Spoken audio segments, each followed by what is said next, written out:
Ser ciudadano, un ser íntegro y coherente. Y yo voy abriendo la cámara porque ya está listo nuestro Juan Medina, con quien vamos a conversar en esta parte, como siempre y todos los lunes. Él es abogado con más de 20 años de experiencia en la gestión pública. Su Twitter @Juan Eduardo con H intercalado. Y con él vamos a conversar acerca de los casos de presupuesto participativo en el mundo. ¿Cómo estás, Juan? Bienvenido. Hola María Alejandra, gusto en saludarte Qué como bien. siempre empezando los lunes con ánimo y con buen pie. Así es.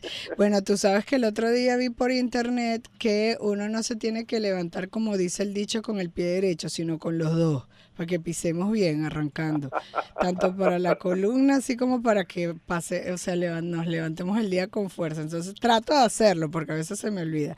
Pero bueno, ya venimos hablando del presupuesto participativo y lo importante que es esto. Lo comentaba al principio del programa, que desde abril ya han debido iniciarse las asambleas. Yo le preguntaba a la audiencia, o que se haga la pregunta, ¿lo han llamado? ¿Lo han convocado para una asamblea en su sector para solventar las problemáticas? Pues estamos en fecha en Venezuela. Sin embargo, vamos a ver algunos casos de presupuestos participativos en el mundo. Hoy contigo, ¿cómo estás, Juan? Fíjate, yo haría una pregunta todavía más básica, muy al estilo de los hombres, que somos más sencillos, ¿no? Okay. ¿Usted se ha enterado que ya esto está en curso? Porque no solo es que si usted lo han llamado o no, usted sabe que ya esto está en curso, su municipio le ha dicho algo, usted sabe que si en su municipio se hace presupuesto participativo. ¿Por qué estamos hablando de estas cosas? Porque los gobiernos hoy en día tienen que ser gobiernos abiertos, es decir, gobiernos que sean transparentes, que rindan cuentas, pero que además a través de la participación ciudadana hagan que el ciudadano esté informado y se pueda involucrar en las decisiones públicas. ¿Y cómo es involucrarse para nosotros los ciudadanos en las decisiones públicas? Bueno, es participar, es tener derecho a voz y a voto, es poder entender qué es lo que requiere el municipio, cuáles son las prioridades para poder en conjunto con nuestras autoridades decidirlo. Nosotros tenemos en nuestro país establecido el presupuesto participativo, que hemos hablado las últimas semanas de esto, pero siempre es bueno ver otros casos en el exterior porque da luces de cómo en otras cosas, en otros lugares se hacen las cosas, perdón. Y no porque se hagan mejor o peor, sino para dar ideas de cómo podemos hacerlo también nosotros. Yo creo que estos ejemplos que vamos a ver hoy pueden ayudar a nuestras autoridades públicas, a los servidores públicos, a entender cómo se puede dinamizar el presupuesto participativo. Hay un caso interesante en Peñalolén. Peñalolén es una comunidad chilena muy cerca de Santiago, que hizo un presupuesto participativo que tenía una idea fundamental, que era mejorar unas áreas específicas: infraestructura y espacios públicos, seguridad y accesibilidad e integración de las nuevas generaciones con las generaciones mayores. Y entonces invitó a los residentes a participar para sugerir ideas y para votar por unos proyectos que se querían implementar. ¿Qué hicieron? Tenían un techo de un presupuesto de unos 500 millones de pesos chilenos, pero decidieron que esos 500 millones de pesos chilenos los iban a dividir en 10 proyectos y que cada proyecto iba a tener 50 millones. Y entonces así, el primer ejercicio que hicieron fue dividir qué tenemos de dinero y en cuánto lo vamos a dividir. Y así, entonces, tenemos un elemento importante, que es que los presupuestos participativos tienen un techo, tienen un tope, porque, como siempre lo decimos, los recursos no son ilimitados. Pero en este caso, la ciudad decidió que todos los presupuestos iban a tener el mismo tope, y eso ponía en una situación interesante a quienes presentaban proyectos, porque ya sabían cuántos eran los recursos que se disponían para la aprobación de esos proyectos. Ese es un tema bien interesante.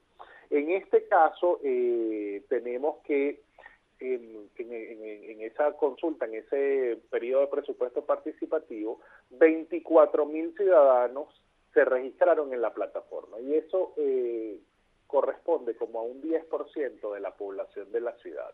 Y uno dice, 10% es poco, pero para hacer experiencias de presupuesto participativo presentando proyectos es un número bastante importante. Entonces, pensemos que en Peñalolén nos da una gran experiencia de aprendizaje, que es que pueden los presupuestos tener igualdad de distribución entre los proyectos y aún así ser atractivos para las comunidades, porque ya las comunidades saben con qué se está contando. Hay otra experiencia totalmente distinta en Arlón, también es un una comunidad del país. Y aquí entonces tenía una cantidad de recursos, pero lo interesante aquí es que la ciudad creó una plataforma digital para que los ciudadanos presentaran sus proyectos. Sin embargo, la ciudad tuvo una visión bastante integradora, que debido a que podía haber gente que no tuviera accesibilidad a estas plataformas por diferencias tecnológicas, por retraso tecnológico, entonces armó unas mesas presenciales donde los ciudadanos podían ir a presentar sus proyectos. Y esto es bien interesante porque lo hemos visto y lo hemos dicho siempre en nuestro país, que tenemos grandes diferencias y grandes brechas tecnológicas, como no solo las plataformas tecnológicas son importantes, sino que a veces la presencialidad es muy importante para que se puedan ocurrir las cosas. Entonces, tenemos aquí que rescatar de esta experiencia que la presencialidad... Solamente ahí el tema es la factibilidad técnica, pues se sabrá después, ¿no? Simplemente dejaron la libertad para que la gente, sea vía digital o presencial, pues presentara sus ideas, ¿cierto? Sí, en estos dos casos, fíjate, y con esto vamos a cerrar ya esta idea por el día de hoy, porque nuestro tiempo siempre es tirano en nuestra contra. Oye, sí. Aquí hemos visto dos formas de hacerlo, pero las dos tienen en común algo. Luego de presentadas las propuestas, hay una mesa técnica que evalúa, que sería en nuestro caso la mesa técnica de los consejos locales de planificación pública. Porque los ciudadanos presentan muchas propuestas, pero no necesariamente las propuestas son viables. ¿Qué quiero decir viables? Las propuestas que se presentan en las comunidades atienden a realidades de esa comunidad, pero esa comunidad forma parte de un municipio más grande. Es decir, que hay que integrar y armonizar los proyectos que se hacen. Simplemente para poner en referencia, si nosotros en nuestra casa vamos a hacer una remodelación, primero tumbamos la pared, luego construimos la pared nueva y por último pintamos, ¿verdad? No hacemos al revés, no es que primero pintamos y después tumbamos. Igual pasa con la integración en las municipalidades, en los municipios. Hay que tener esa visión de que hay proyectos que pueden ser muy importantes, pero que requieren que algo se haga antes o que algo se haga después. Entonces, en estos casos, que son maneras de presentar los proyectos y que el ciudadano participe presentando esos proyectos de manera distinta, dos casos distintos, siempre hay después una evaluación técnica que va más allá de la simple votación del ciudadano. Es decir, el ciudadano vota por aquellos proyectos que pueden ser técnica y económicamente viables luego de que los entes encargados hagan su evaluación. Aquí volvemos a cerrar nuestra idea diciendo que importante es la participación ciudadana en conjunto con las autoridades municipales. Los casos de presupuesto participativo muestran que trabajando de la mano los ciudadanos y los gobiernos se pueden hacer mucho y mejores más cosas que trabajando de manera aislada. Pero lo que pasa es que pareciera que el interesado, o sea, si yo estuviera en la posición de un cargo público, yo estaría interesada en que la gente hable, porque en definitiva una persona está allí en un cargo es para tratar de satisfacer las necesidades reales de la gente en materia de lo que es su competencia. Pero pareciera que no les interesara o que hubiese un miedo a la participación, porque sé de algunos que tachan a aquellos que no son de tu sector o tendencia o no te respaldan, o porque simplemente crees que si levanta la voz entonces está afectando tu imagen. ¿Qué le dirías tú a ese representante, a ese político, a ese que está en el cargo público que a la fecha no ha hecho ese llamado a la participación ni ha organizado las asambleas?